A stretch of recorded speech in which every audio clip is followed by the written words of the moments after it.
thank you everyone for coming here today. On behalf of the University of Chicago, Graduate School of Business, Department of Economics, and the Becker Center, I'd like to welcome you here today for what I think will be a very exciting conference. Today, we're going to ask some of the researchers from the University of Chicago to step back a little bit from what they do on a daily basis. I understand that most of them focus day to day on moving the ball another yard from where it was yesterday, sometimes losing a few yards, sometimes gaining a few, but I think in the end making progress. And in that daily endeavor, they probably don't spend much time stepping back to say how far have we come and where are we headed. And I think it's a little bit useful to them, but much more useful to all of us, for some of the people who are engaged in that daily activity to really step back and say, you know, what have we learned in my particular area of expertise, and how has the field changed from where it was maybe 20 years ago, 30 years ago, 40 years ago.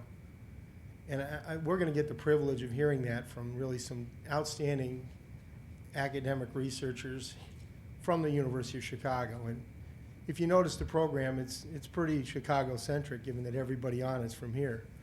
And that was intentional. And that reflects, I think, the feeling that really Chicago economics does bring something special to the table. And it's not that it's the only brand of economics out there or the only successful brand, but I think it does have some very core values. Probably the greatest of those values is a belief that the tools of economics are powerful tools for understanding the world around us. People at Chicago really believe economics. Remember when I was on the job market, I went to MIT, and I was thinking of actually going there, which was kind of odd. But anyway, and when I was there, Paul Samuelson, great economist, asked me, what does Bob Lucas think about going to happen for the economy? And at the time, when I took macro, believe it or not, and I was told that, you know, well, difference between actual realizations and expectations were key for understanding whether that would cause a monetary shift in people's behavior. And so I told him that. I said, well, it depends on whether money supply grows faster or slower than people expected. He said, well, I know that's what he writes, but what does he really believe? And I was taken back. I said, you know, I don't believe he'd say anything he didn't believe, so I guess I was hopelessly a Chicagoan from the beginning. Now, that's an anecdote, and people in Chicago don't like anecdotes, so,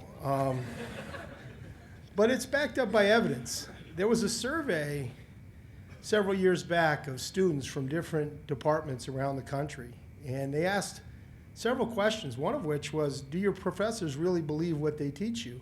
And if you look at the distribution of outcomes, the University of Chicago was an outlier in that distribution. People really thought, at least believed, that the professors believed it. Now, maybe they thought they shouldn't have believed it, but they nonetheless did. And that's true for people around here, and I think that's a key part.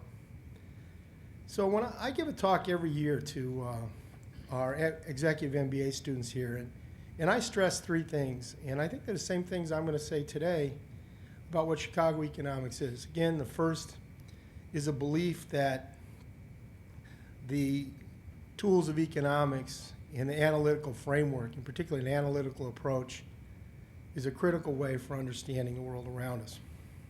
Secondly, that empirical evidence is very important for refining that tools. That is, theory doesn't exist in a vacuum. It's affected by the evidence around us. And finally, that there's some core principles and some core ideas that have proven useful in one context that have carried over to be useful in others. And I'll just give you a few examples from today's program. The first is, if you think about the interaction of theory and evidence, one of the great triumphs of Chicago economics was in the area of finance. In the area of asset pricing and finance, we saw the evolution of the efficient markets hypothesis. We've seen how that hypothesis has been changed over time, and three of our speakers today are going to give us a great feeling for how that's evolved. And that was a theory based on a very strong theory of markets, a very strong theory of individual behavior, and backed up by incredible attention to empirical evidence. And that empirical evidence didn't change the basic approach, even though it ended up changing the conclusions quite substantially. And you'll hear today how the way people think about markets is very different than the very simple CAPM model of the early days. But they didn't throw out the theory. And that's really the third most important principle, the idea that those tried and true elements carry through. The second thing I would like you to try to think about as we present things today is how common the core approach is going to be across the different areas. If you step back to 1960 and look at where fields were, labor economics was focused on institutional factors of how the marketplace worked. What people were paid was not determined by human capital, but by the institutions and the characteristics of the jobs. It was a jobs-based theory, disconnected from our standard theories of productivity and value. Macroeconomics was largely a very separate subject, not based on micro, but based on very different ideas. Household economics basically didn't exist, let alone be based on the same theory. Executive and managerial behavior was again divorced from much of what we see. And one of the strengths of Chicago has been that they've used those core tools of markets, of optimizing behavior, of saying why would there be availability of arbitrage if it's so easy to get around it. And that's really, I think, extends across all the areas we're going to talk about today. And so as people present, it's useful to think about what they have to say about each of the fields individually. But I hope what you'll be able to take away is the power of the underlying principles. That what you hear on money and banking, what you hear on finance, what you hear about household economics, what you hear about managerial economics, what you hear about all those subjects is going to really draw on the same ideas. And those are the ideas that really, I think, have allowed Chicago to be so successful in what it does. It's been successful precisely because it relies upon a really core theory, a theory that people believe, a theory that doesn't stop at the blackboard. It's a theory that we think helps us understand the world. And to a Chicago economist, and I think we would hope to all economists, the question is, when you're presented with something you don't understand, you try to say, how does that fit in? I have a theory that's worked in all these different areas. And how does it fit in? And do I really understand? Can I use the principles to help me understand what's going on? So again, I'd like you to try to take stock of the fact that how similar the thinking is in the different areas. It's applied in different ways. It looks different on the surface. But underlying it all is those same principles. And that convergence of ideas that's taken place in economics, I think, has been driven more by people at Chicago than it has anywhere else. It's not to say there aren't other great schools of economics around the world, even within the United States. Maybe even on the East Coast there might be a few, or even the West Coast. But I think the idea of those core principles, really staying to those, refining those in the light of empirical evidence. And that's the other thing. People often say Chicago is stuck in the past. They don't want to change. Listen to today's talks. Listen to how much people's thinking has changed. But what's changed is the answers, the approach, the analysis, the style, the focus on ideas, the belief that analytical tools are important, the belief that common ideas extend across fields. The same tools we use to understand labor help us understand I/O, help us understand finance. That's what you should listen for. It's not that things haven't changed. Things have changed. Our views have changed. Things we thought were so just ain't so. Things we thought were wrong, we've changed our minds. But the approach we've taken, the ideas we rely upon, that's the constant. And it's been constant both over time, even more so, a convergence across fields. And hopefully that's what we'll see here today. So again, we're very privileged to have an outstanding group of individuals who hopefully today will take time from their busy task of trying to move the rock 1 inch further than it was the day before, and really step back and give us an idea of where things have come from, where they're headed, and hopefully everybody here will be able to gain some insight from what they have to say, both about the specifics of their topic, but more generally about how Chicago economists approach the world.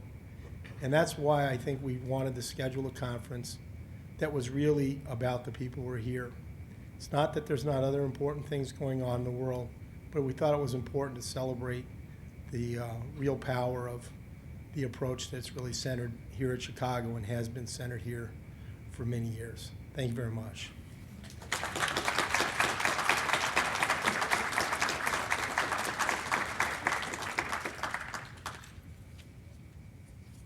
Good morning. I'm John Huizinga. I'm the moderator for the first session this morning on banking and international finance, progress and pitfalls. We have 3 very accomplished scholars here this morning share their thoughts on this topic with us all. I know they have a lot to say, and I know we're all going to benefit immensely from their expertise and their insights. My job, very simple. So I'll lay out for you very quickly how the session will run, get the introductions over with, and turn the floor over to the experts. In terms of the format for the session, I will first introduce our entire panel. Then each speaker will take about 15 minutes to provide his thoughts on perspectives, issues in banking and international finance that he feels important. We've given the speakers a lot of leeway. That way we get to benefit from both their choice of topic as well as their expertise on that topic. After the presentations, I'll be back up here to take questions from the audience. All of you will be free to ask questions and direct your questions to any of the panelists that you'd like to ask a question of. So the introductions. Anil Kashyap will be our first speaker. Anil is the Edward Eagle Brown Professor of Economics and Finance at the GSB. He's only been here a little while. He came in 1991, only 16 years here. Anil studies banking, business cycles, corporate finance, and monetary policy. He's the author and editor of 3 books and numerous peer-reviewed articles. His research has won him several awards, including a Sloan Research Fellowship, the Nikkei Prize for Excellent Books in Economic Sciences, and a senior Hublin-Norman Fellowship from the Bank of England. Anil has extensive experience consulting with and advising central banks and finance ministries around the world. He's one of the academic members of the Bellagio Group, whose non-academic members are deputy central bankers and vice ministers of finance for the G7 countries. Anil is the co-organizer of the National Bureau of Economic Research's working group on the Japanese economy, and he's the co-founder of the U.S. Monetary Policy Forum. And when he's not out saving the world, Anil is here, contributing his time and energies internally to the GSB, where he's the faculty director of the GSB's Initiative on Global Markets. Please welcome Anil Kashyap.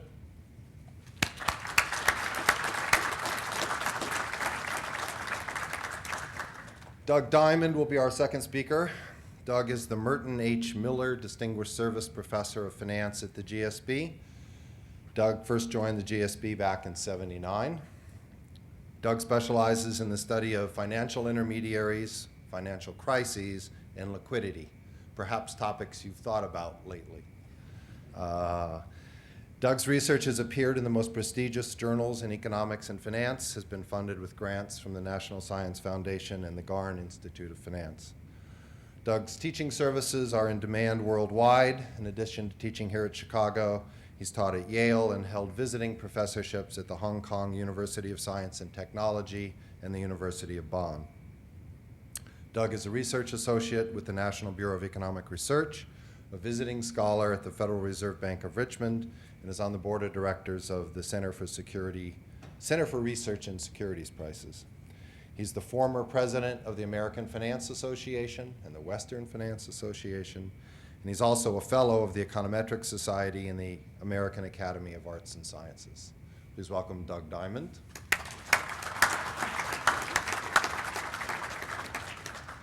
And last but certainly not least, Rajan will be our third speaker. Raghu is the Eric J. Gleacher Distinguished Service Professor of Finance at the GSB. Like Anil, I believe he showed up in 1991. What a great year hiring that was for us.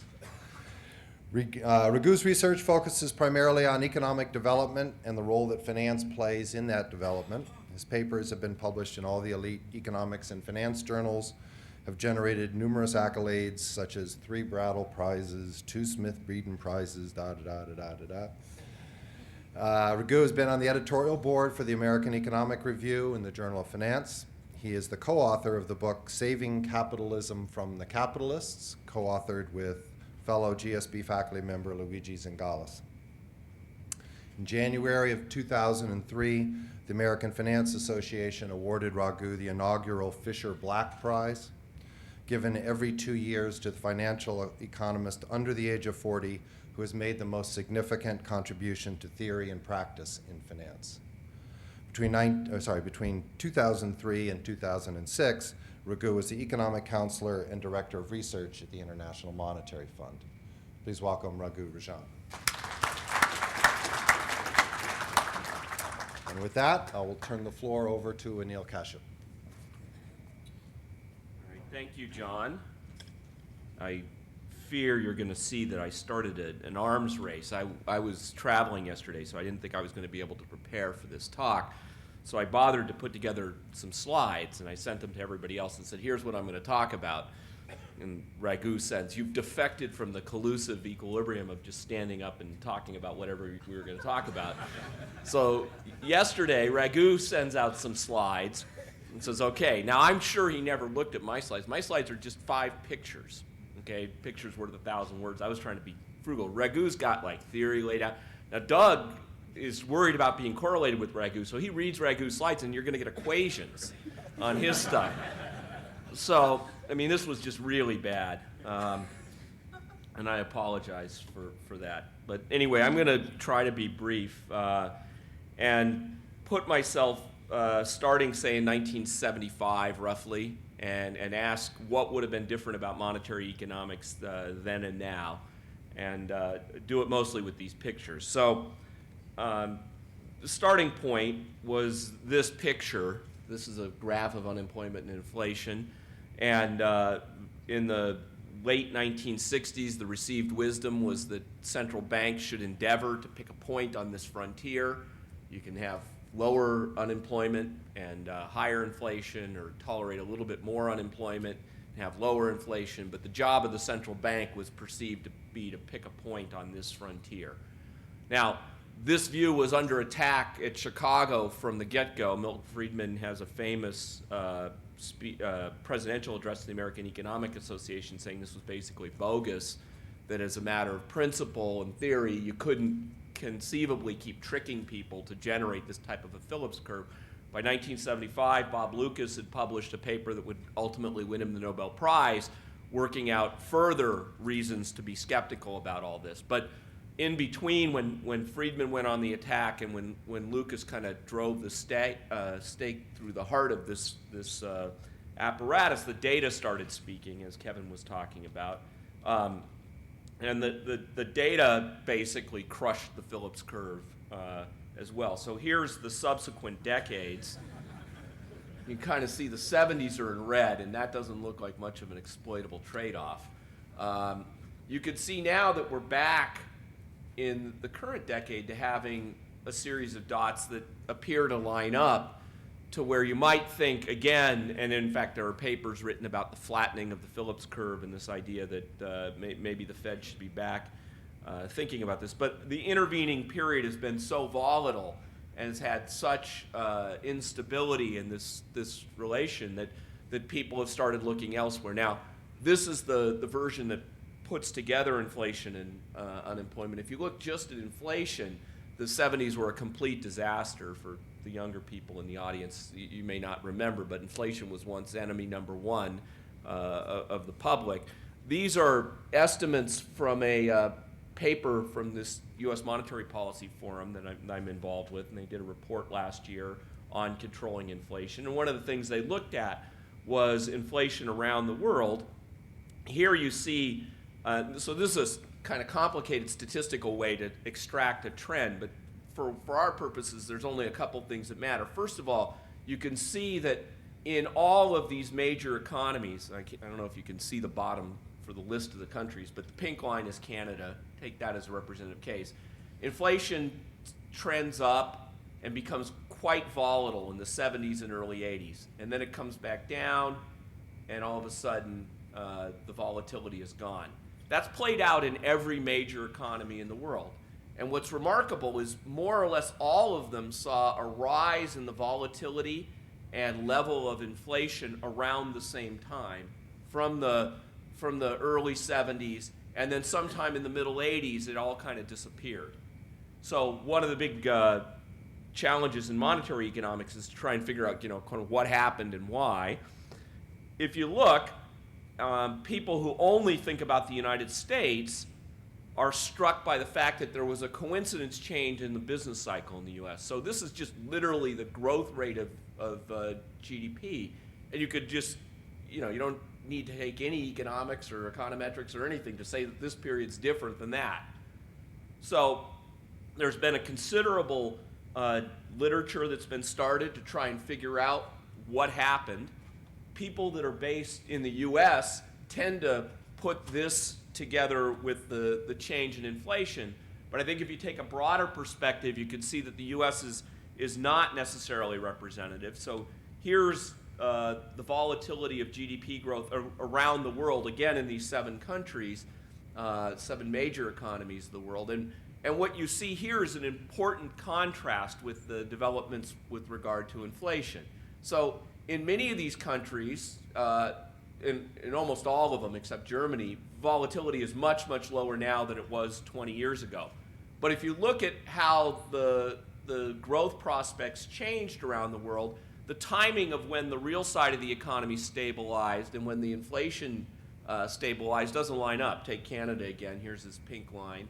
You can see, Canada's volatility is wandering around, and it's really in the early 1990s before the real side of the Canadian economy became much more stable. Well, their inflation rate stabilized a decade earlier.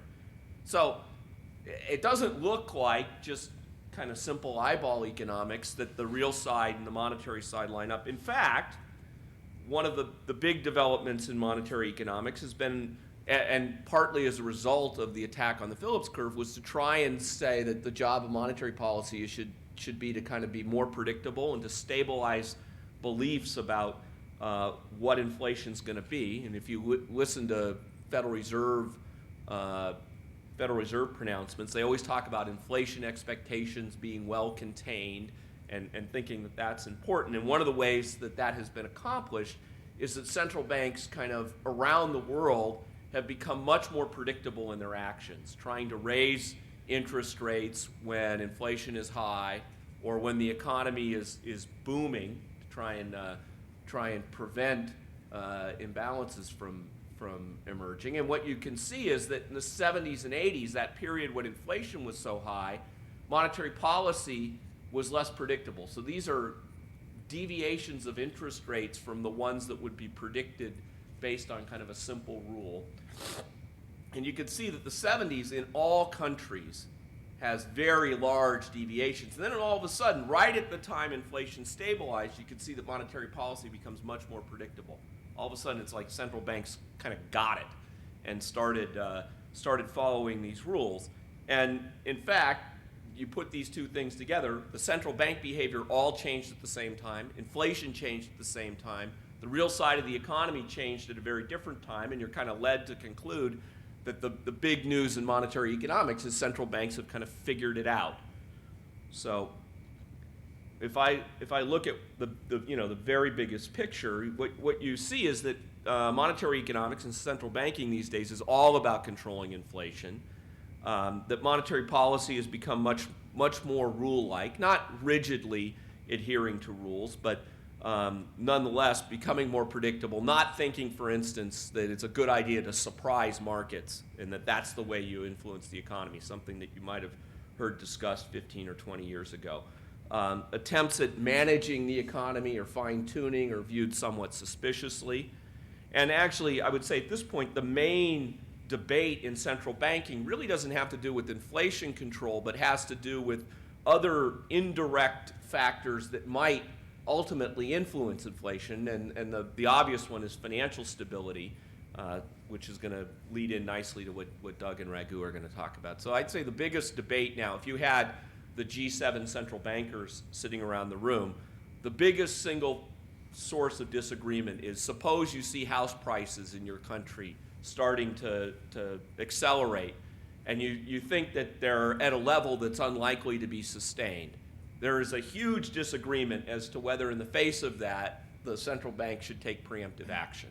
There's no disagreement, no agreement whatsoever. The Fed is dogmatic about saying it's a mistake to try and attack something like that. So they, in some sense, have bought into the efficient markets hypothesis, and they have very nice defenses of that view. And then you have people, mostly in Europe, saying that's a complete disaster. It's a recipe for having a house price crash that then takes out the rest of the economy.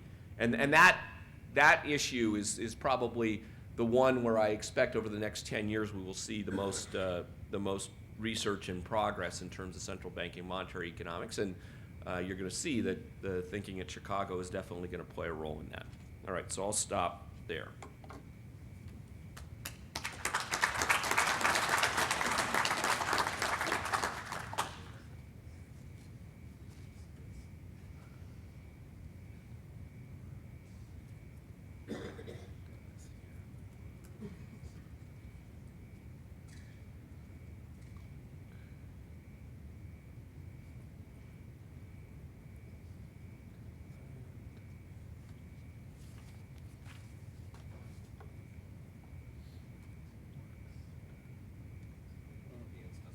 The advance doesn't work, okay.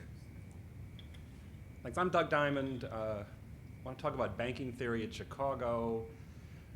Banking theory was sort of developed around here in the early 1980s based on some work of mine, some work with Phil Dybvig, and more recently some work of mine with Raghu.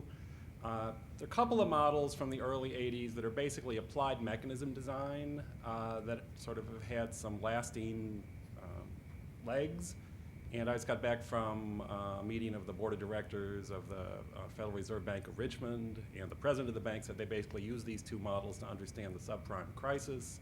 Neither of them are about the subprime crisis, but I'll try to show you today sort of how you can extend them a little bit to think about that.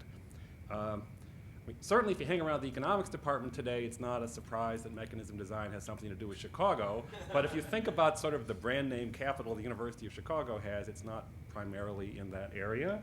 Although that wouldn't be very accurate to think, because obviously, I mean, Roger just won the Nobel Prize for foundational stuff. But in the early 80s, a lot, and the same stuff he was working on, Milt Harris and Rob Townsend were working on roughly at the same time. And Rob, in the same period, the late 70s and the early 80s, was doing a lot of applied mechanism design, actually very much in the same area, thinking about debt contracts that I was thinking about banks. So mechanism design basically, I mean, it was sort of, was considered the nightmare of a financial journalist to try to explain why these guys got the Nobel Prize. And I heard some laughable things on Marketplace where they had Jamie Goldbrae saying it had something to do with explaining why people took the wrong mortgages.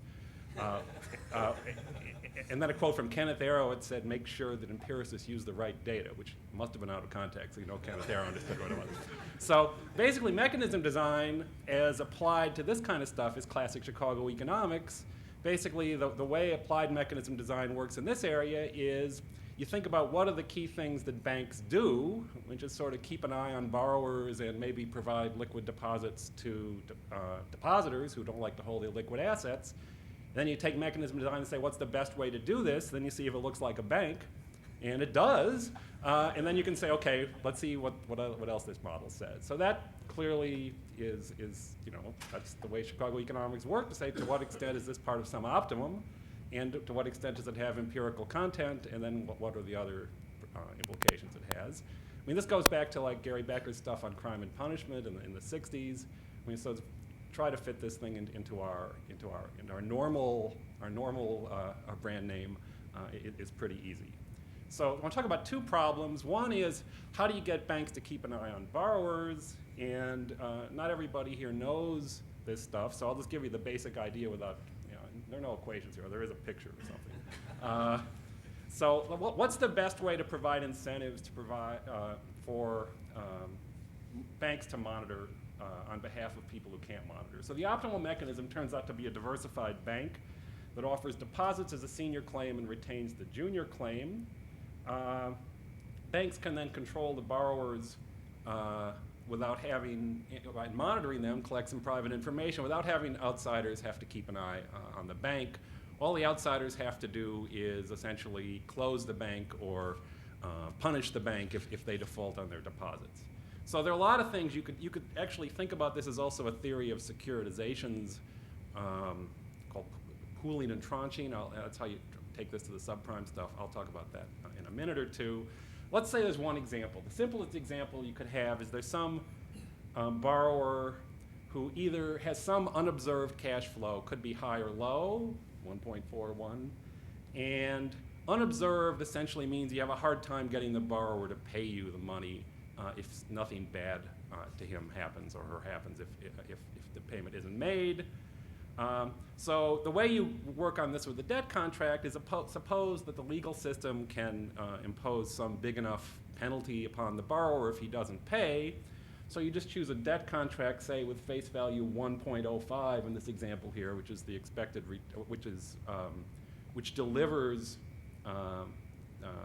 some payment to with some probability to depositors or to lenders, and obviously, and then the borrower will never pay anything more than that. And if you lowered the face value below 1.05, the borrower would pay only that lower amount. So since 20% of the time here the borrower only has one, he basically would have to default 20% of the time. And suppose that's costly. So simplest thing, suppose it was your own money, you monitored this loan, and you could credibly threaten to impose this default penalty whenever the borrower paid less than 1.05. You could get him to pay you 1.05 when he had a lot of money. You could just threaten to impose this penalty on him when he only had one, get him to pay you the one if you had all the bargaining power, and that would save some costs of financial distress 20% of the time. Okay, so that's a pretty trivial theory of monitoring. But the thing that's interesting about it is that it's about having some private information collected on behalf of someone. And if it's yourself, that's not a problem. If it's on behalf of somebody else, you're a delegated monitor, you're monitoring somebody who doesn't see this information. How do you give incentives for this? Well, the answer is, well, have the actions speak louder than words. Have the guy who collects the money, the delegated monitor who's going to be a banker, pay you, you're going to be a depositor, and impose this default penalty on the banker if he pays too little. So the idea is that the investors out there aren't going to have any information about what's monitored, but the bank and the various firms will. And the answer is the bank actually has to be diversified here for this to work. You need to have a pool of loans that are they're somewhat independent. Here they're IID, independent, identically distributed. And because otherwise, when all the bank could collect is one, all it could pay is one, the bank would have to fail all the same times the borrower would. But diversified bank can sort of cross-subsidize what I call work out the bad loans, collect the good loans, and then it would only have to fail when both loans did poorly, so it could actually save a lot in financial distress costs. So that's a pretty trivial but pretty correct theory of banking. So banks are like the original form of financial engineering. They transform loans that do need monitoring into deposits that don't. But again, this is sort of the same technique that people use when they set up special interest vehicles of mortgage-backed securities. You sort of get a diversified pool of mortgages, issue a senior claim against them, and those are pretty easy to value, have a junior claim that's hopefully retained by the originator for incentive purposes.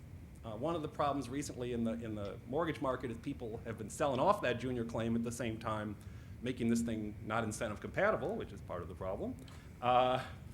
And so bank deposits, because if they're the senior claim, if there's enough diversification to make the senior claim not very dependent or totally independent of any private information, these would be easy to value and liquid.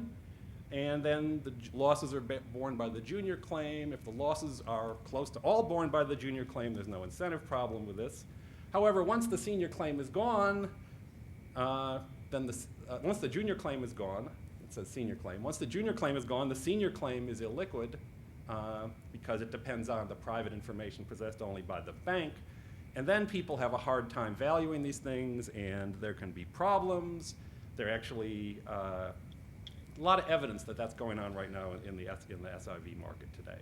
Okay, so that's one theory. The other theory is that what do banks do? Banks provide liquid deposits financed by illiquid assets. That works fine if only some of the people withdraw, but doesn't work so fine if everybody withdraw. They don't have enough time to go through that in any detail.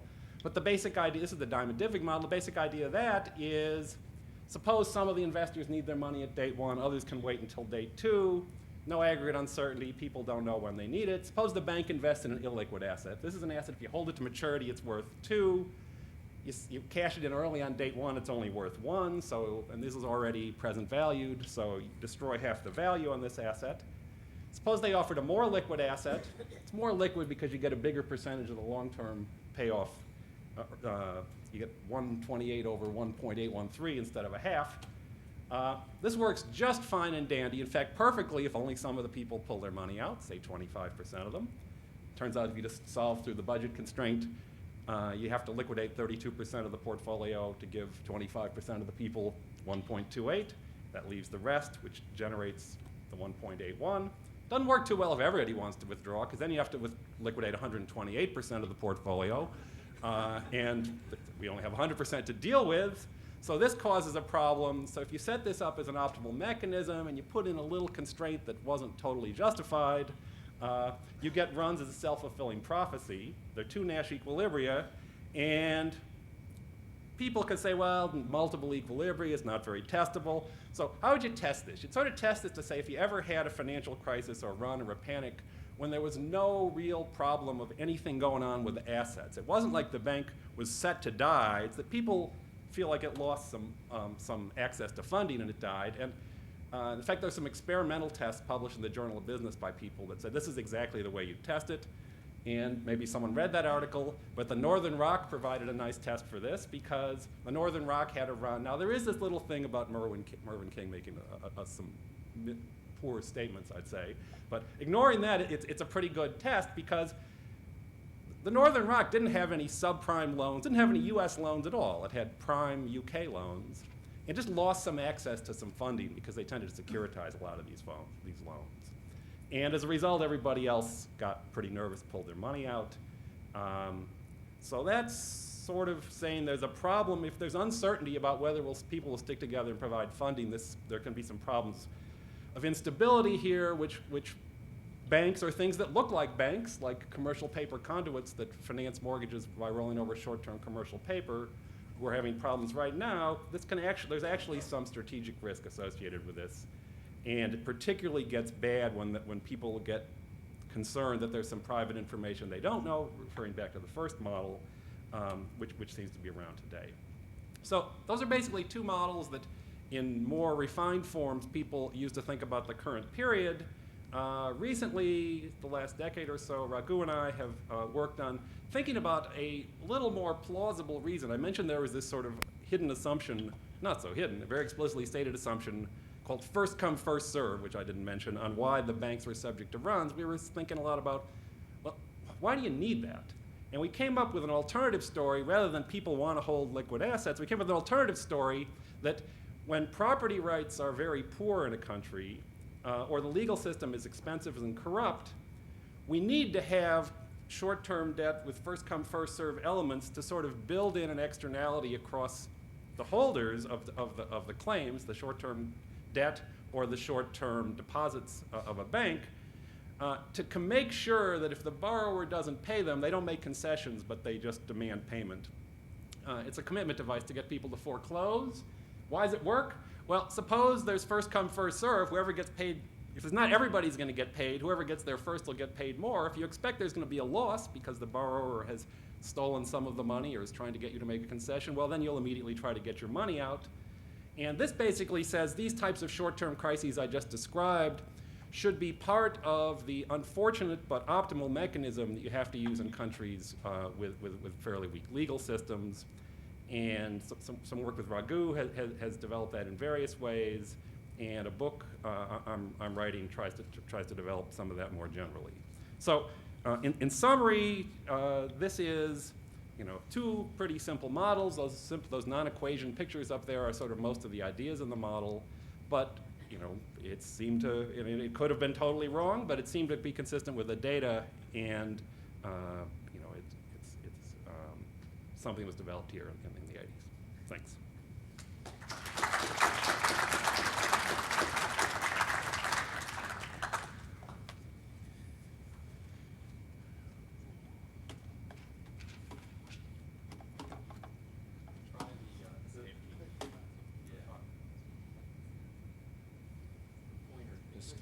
Escape is, okay, the pointer doesn't, let's do escape, okay. Now, let's get out of this.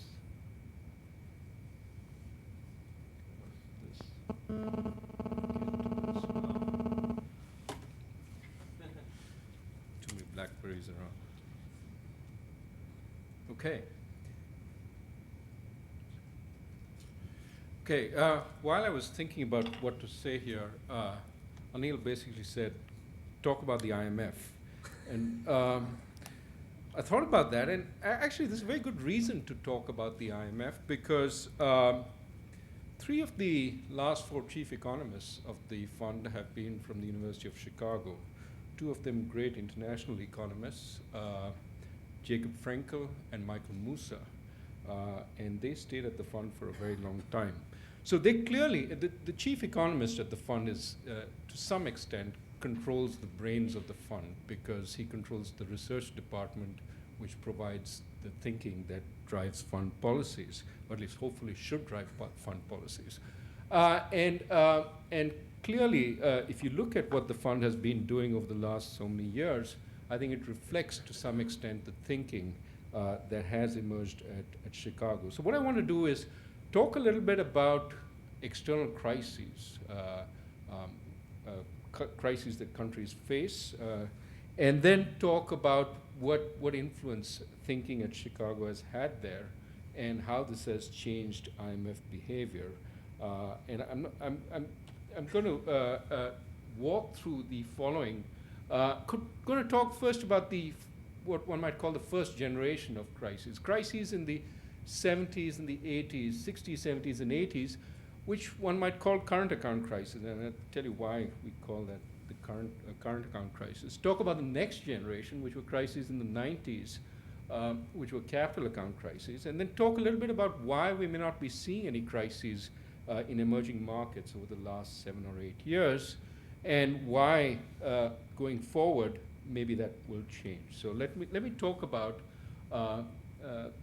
these topics. Start first with the current account crises. Now, remember, right up to the early 70s, we were in an era of fixed exchange rates and controlled capital flows till the breakdown of the Bretton Woods system.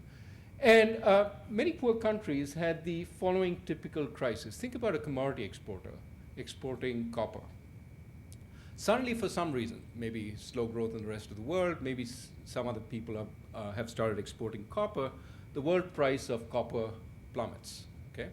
So now your exports, you're basically a single export country, the value of your exports plummets, and suddenly you have a large gap between your imports, which is basically the consumption of foreign goods by your people, and your exports, a large gap which now has to somehow be financed. This is called a trade deficit, which for the sake of argument we'll just also say is a current account deficit.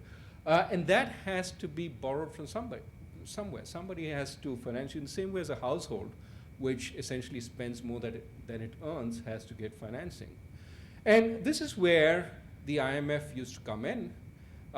Basically, it would say that if you need to essentially cut your imports to match the dramatic fall in value of your exports, that's going to lead to a lot of pain and suffering.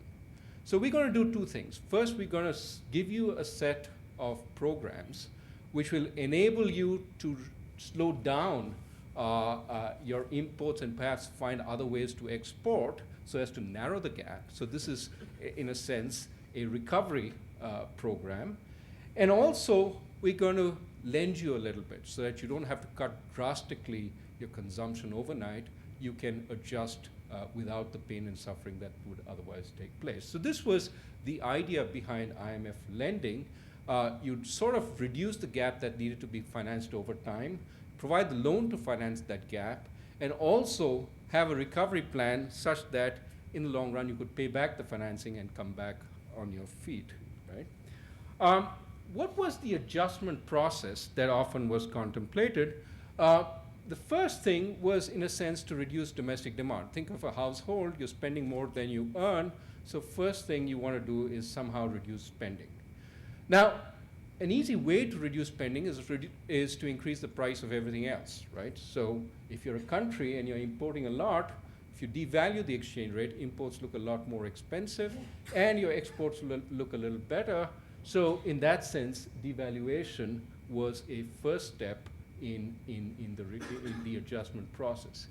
The second thing in a lot of poor countries was that prices were very distorted. There were some things which were heavily subsidized, still happens today. Petrol at 1/3, 1/4 the true cost. Petrol is still subsidized across the world in the oil-producing countries, in China, India. What happens when you subsidize a good to that extent? Clearly, the demand is much higher than it should be. But other goods were also subsidized, things like bread, which the poor spent a lot of money on. So the first thing that was suggested is remove price controls, typically on the stuff that was being subsidized where the rich consumed a lot of it. Petrol, for example, is not something that the poor consume a lot of. They don't have cars. They typically use kerosene if they need it for cooking. And so petrol is something that typically the rich consume, and petrol subsidies are not particularly well targeted. So remove subsidies was the first dictum. And tighten government expenditures. A lot of government expenditures, again, were targeted at the wrong places. For example, governments used to spend tremendous amounts on their civil servants, on their legislators. Kenya, for example, the average legislator gets $50,000 a year as a salary. This in a country where the per capita income is less than $1,000 a year. So when you have government officials consuming so much of the budget, an easy way to adjust is to reduce the government budget by tightening on the right places. And a third way of reducing demand was to tighten monetary policy. You already heard from Anil why anticipated changes in monetary policy may not have much effect. But Chicago's been revising that. And Michael Woodford, for example, who was at Chicago, is now of the view that it can have effects and talks about it. Anyway, the point is that there was, these programs required a reduction in domestic demand, and there were various measures that were suggested. The problem, however, is when the IMF went into a country and suggested these things, the immediate effect was growth plummeted. Now, in a sense, that is understandable. You've lost your biggest export. And if you're going to adjust, it will have growth consequences. But the people generally were unprepared for the growth plummeting. And the consequence was often riots and revolution. The IMF went in with a program, and a few weeks later, you had the first people on the streets protesting the price rises, and soon you had more problems. And I think over time, or even then, it was clear that something else was at work. And this was another strand from Chicago, which is political economy. That there were strong interest groups in the country, and these interest groups, small though they might be, had organized themselves to demand the kinds of subsidies which were very strongly protected. And when the fund came in and asked for a reduction of those subsidies, these organized groups could then stand up and make their voice heard.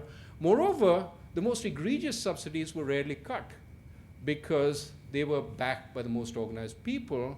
And the kind of subsidies that were cut were the subsidies to the people who could least afford them, but also who could not organize, often the very poor. And as a result, you had problems soon after once the program was implemented. Part of what was going on also was that in these countries, there was a reason why they were populist. Governments were very weak, and they essentially tried to sustain themselves through populist measures. So in sort of the language of the work that Steve Levitt does, populism and governments are in some sense endogenous, that there is reason why the governments have the kind of populism that they have. And so the net effect was you went in with a program, you suggested changes, but some changes were implemented, but in the long run, because you didn't take account of the fact that governments had very little capacity to do anything, they were very reliant on these kinds of measures. After the first wave of pulling back these measures, they re-emerged. And so these countries went back into trouble soon after. There was constant recidivism in terms of getting into trouble. So that was the first generation of crises, and basically it was firefighting. There was no permanent change in the quality of countries. Latin America got into trouble repeatedly. Africa got into trouble. But the next generation was a little different, and here I want to focus on the Asian crises, though there were others. It essentially came from the fact that Bretton Woods was over. There were cross-border capital flows in large amounts. And we got a new kind of crisis, which, the Asian crisis was an example. Essentially, international capital discovered a country and essentially went into that country and started financing investment. The country, as it got access to international capital, picked up domestic demand, consumption picked up, there were credit booms, huge amounts of corporate investment, housing booms, and occasionally inflation also increased as there was significant increases in domestic demand. Now, this was the beginning. Over time, what happened was that these countries, their exchange rates started appreciating, and they started building up large current account deficits. The foreign capital that initially saw a wonderful country, as time went on and it saw some of these, this excess consumption, excess investment, started becoming wary. And the capital then, as Doug pointed out, had a tendency to move towards forms of capital that gave investors more protection. What gave investors more protection? First, it was capital that was denominated in foreign currencies. That is, if I went into a country, I didn't lend in that country's currency, I lent in dollars. Second, when I lent to that country, I lent very short term, because with short-term debt, I had a very strong leash, which I could pull back if I saw things really going downhill in the country, getting into trouble. So countries started out by looking very good, capital poured in, countries then started mismanaging on their way, eventually looked bad, but in the process, investors had got savvy and shortened the maturity of the capital, converted into dollars rather than in local currency, and as a result, they had a very strong leash that they could yank the country with. And this is what was called a sudden stop. Overnight, as the country's fundamentals deteriorated, suddenly capital stopped going in. So a country which was financing 8% of its GDP from outside suddenly found that there was no more capital available. Case of Thailand, to some extent the case of Korea, and you had to adjust. Just like those countries in the 70s and the 60s, but this wasn't a commodity crisis, it was what we call a capital account crisis because the capital stopped coming in. And that was because the capital suddenly found that you were unsustainable. And again, you had to go in as the fund and deal with this. The immediate effects of the crisis were tremendous currency depreciation. But remember, a lot of entities in the country had borrowed from abroad in dollars, right? But what they lent to in the country was usually in local currency or to entities who had no dollar earnings. So when the currency depreciated, because there was no more capital flowing in, you had mismatched liabilities and assets. You had liabilities in dollars. Typically, the banking system had liabilities in dollars. The government had liabilities in dollars. But your revenues were in local currency, which means that when your local currency depreciated, suddenly your net worth became negative. Assets in local currency, liabilities in dollars, your net worth became negative. So at the same time as you had these external crises, you had a banking collapse, you had a credit crunch, you had a collapse in investment, a loss of jobs, complete collapse in consumption. Some of the Asian countries went through a loss of GDP which was very similar to the extent to which the US suffered during the Great Depression. 20%, 25% falls in GDP over a year. That's a tremendous blow. And to some extent, the first view of the fund was that this was like the old crises, the crises in the 70s and the 80s, in which the government had to tighten its balance sheet. But this was not about the government. This was about the private sector. And when you asked the government to tighten its balance sheet, you made the crisis a little worse, because part of the problem was the total collapse of domestic demand, and with further tightening, it collapsed even further. So very quickly, the IMF backed away from this advice. The next dilemma in advice was, the currency has collapsed. How do you restore the currency? How do you sort of put a floor under it? Because the more it collapses, the more the net worth of entities in your country are getting damaged. So the question was, do you raise interest rates so as to protect the currency? Or do you let interest rates go so as to, in a sense, protect economic activity in your country? So that was one dilemma. And the second dilemma was, do you impose capital controls? Do you sort of try and keep capital in by limiting exit options for them? Or do you say, in the long run, it's better that we let things stay open? And I think on both issues, on the first issue, there was a sense that protecting the currency made more sense. Interest rates were raised for a short while till stability was achieved, and then cut so that the country could grow, and capital controls were not imposed. The longer-term Chicago view here, however, views that were framed by people like Andrei Schleifer, Rob Vishny, was really the problem is that your institutions aren't working particularly well. The problem is you don't have adequate corporate governance. The problem is you don't have adequate banking institutions, you don't have adequate oversight over them, you don't have good supervision. You need a whole set of reforms in order to make these countries capable of handling foreign capital, right? And so that view became the prevalent view, and these countries started along the process of trying to reform their institutions. Now, at this point, the IMF also recognized the problems of government capacity that I talked about earlier, and said, look, we can't force these things on these countries. They have to do it themselves. They have to have ownership, because for real institutional change, rather than sham institutional change, they have to do it themselves. So the increasing view in the fund nowadays is we can't go in and put a program on countries that are unwilling.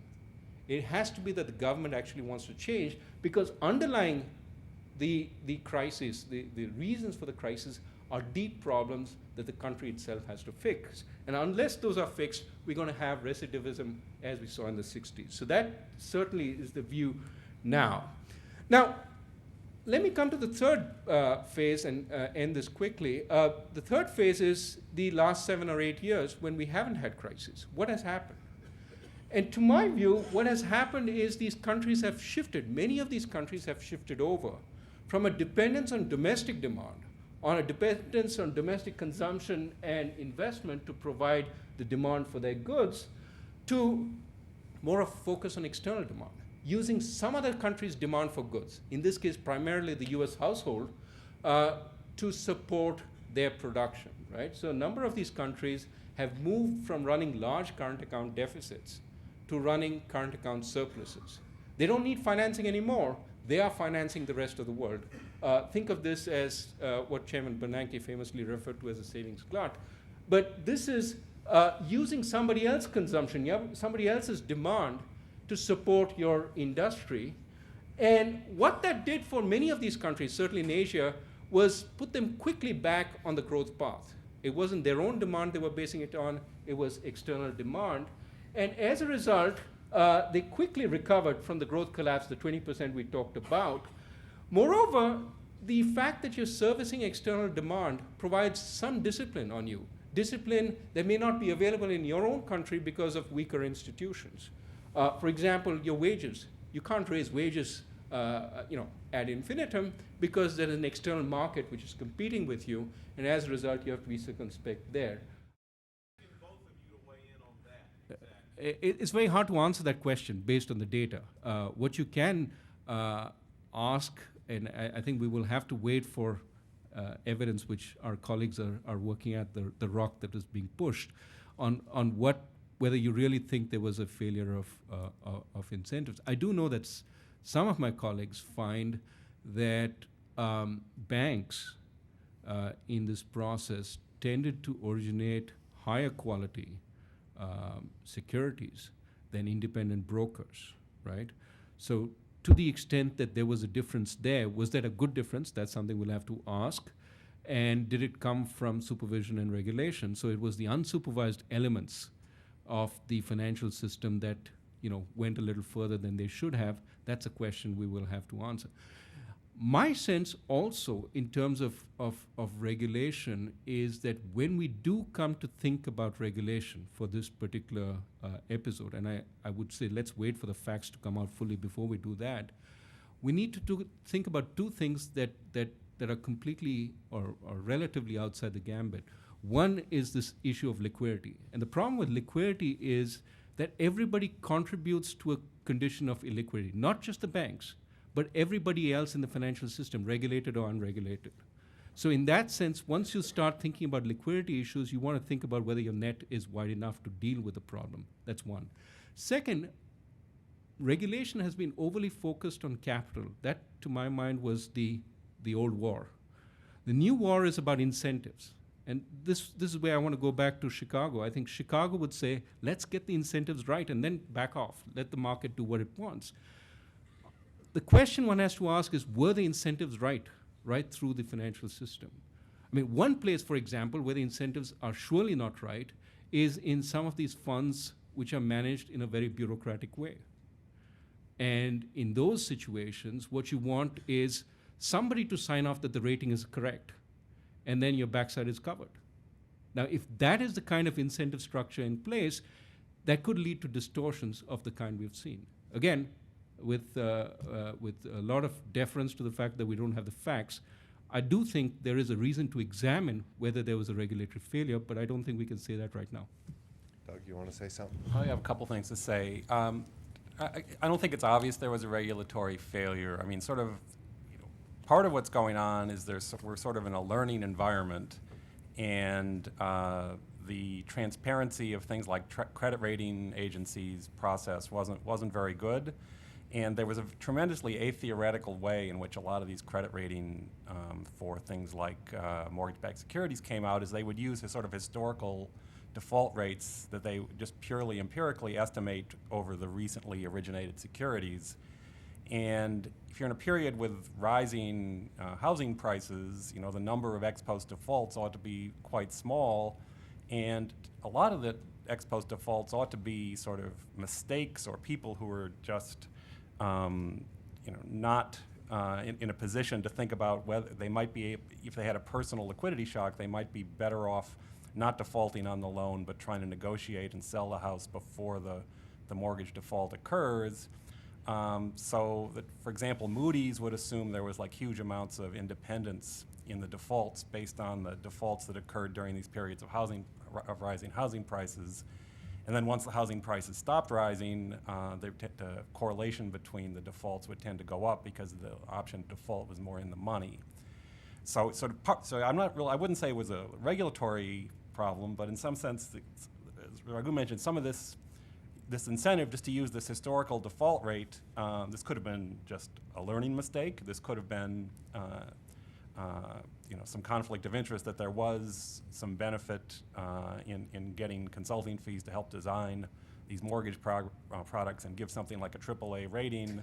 Then when you combine it with what Raghu mentioned, that certain fund managers, particularly government pension funds, in many cases could only invest in AA or AAA, so you were trying to turn as many single B securities as you could into AAs or AAAs so you could offer a higher yield. That seemed, you can think of that as an incentive problem, you can think of that as a learning problem. And it's not clear to me what you could do in a regulatory sense, because if Moody's and Standard & Poor's had this fairly naive model, I have a hard time believing the regulators would have an even equally sophisticated model. So that's what I'm saying. Let me add one thing. I will say that there is one specific regulatory change that I think needs to be reconsidered, and that's mark-to-market accounting. Because the way that the financial system in the U.S. has changed dramatically over the last 10 years is the financial system is much more pro-cyclical. That comes because when you see housing prices rise and you're holding an asset that rises, if you mark that to market, it looks like you've created equity. You then take a value at risk model for a financial institution. You say, oh, I've got this new equity because the value of these things has risen. I can now go out and deploy that capital by issuing more financial securities, and you get this positive feedback. And a lot of what I think we're seeing right now is a downsizing of balance sheets because we're seeing the reverse of that. So you lose house prices fall in value, you mark to market, you then take some losses, and you have to deleverage again. And that is a definite change from 15 years ago that I think is going to end up being reconsidered. Okay, take another question right here.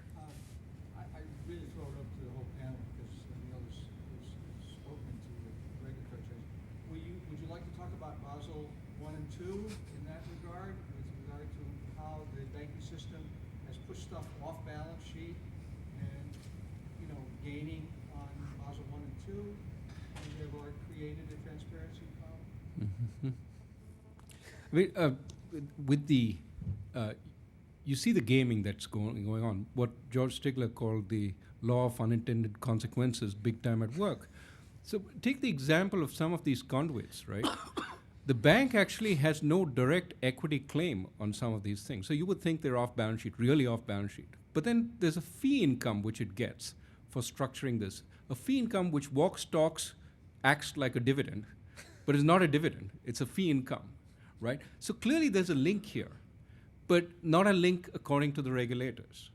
And so I think you're absolutely right. The regulations create the incentive to bypass them, which is why I was cautious about saying we need more regulation. But I think we do need to be much smarter about what's going on, and how to do that, I think, is an important issue.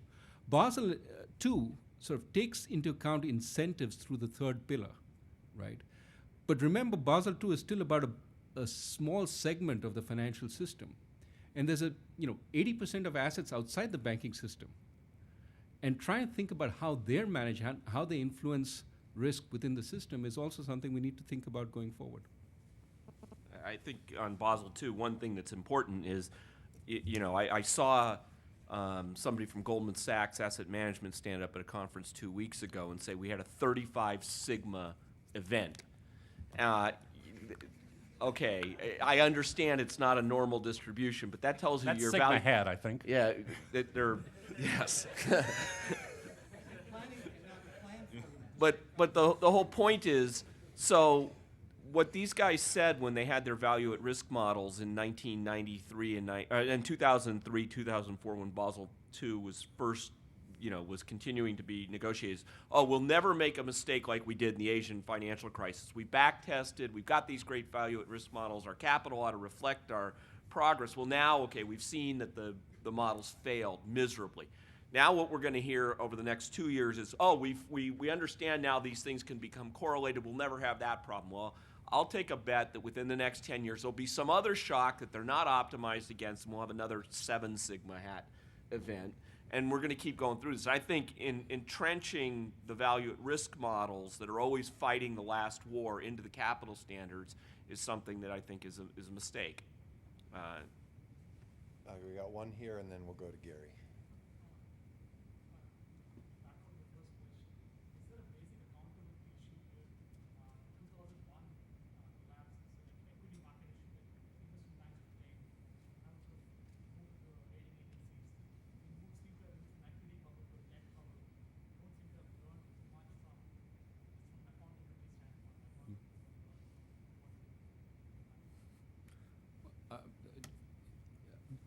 On the rating issue, I think we're jumping too quickly to blame the rating agencies. I have no doubt there were problems, right? But why did somebody buy anything from the rating agencies which was 200 basis points higher in returns with the same rating. There is no return without risk, right? That's a basic concept we teach at Chicago. So if you're getting 200 basis points, you have to sort of question why you're getting it. Because you're smarter than everybody else. Gary? I want to come back a little bit to the regulatory issue, because we're probably going to get additional regulation. Now, you guys working on the frontier don't know exactly how the regulations worked out. The Congress is going to have some judgments about it, and talking about fighting, past wars, they may be fighting wars that haven't existed. My concern is, there was a lot of talk before, the hedge fund should be more regulated, or really unregulated. Well, they don't seem to be a big part of the problem here, if any part of the problem. The banks are a highly regulated institution. They may have done better than some others, but they certainly didn't do great. You look what happened at Citicorp and some of the other big banks. So I think we should have a lot of skepticism about what regulation did and whether we should be looking for additional regulation in terms of helping to fight the next war, which we don't know what's going to be like. The one thing that's clear is that they could do more on disclosure that I think wouldn't be harmful. I think the Fed should lean on the banks to disclose what their value at risk model said about the month of August, and kind of stick their nose in it so that the next time the banks try and come forward and argue that we've got this. I think the Fed should also be monitoring more the backup lines of credit that the banks have provided, because what's clearly made this problem jump from just the subprime area into others was the possibility of all this stuff coming back on the balance sheets of the banks. And I can tell you that the Fed had no idea on the 15th of August how much exposure the banking system collectively had to financing these deals that were in process, to the backup lines on the asset-backed commercial paper. So it's ironic, they even used to measure the amount of unused loan commitments. They stopped because they thought the regulatory burden was too high. I think that was a clear mistake. Right. So 2 pieces of disclosure I think would be good regulation. All right, we're a little over. I'd like to thank you all for your good questions, and we'll take a break, and then we start again at on the hour, right? At 11. Okay, thank you very much.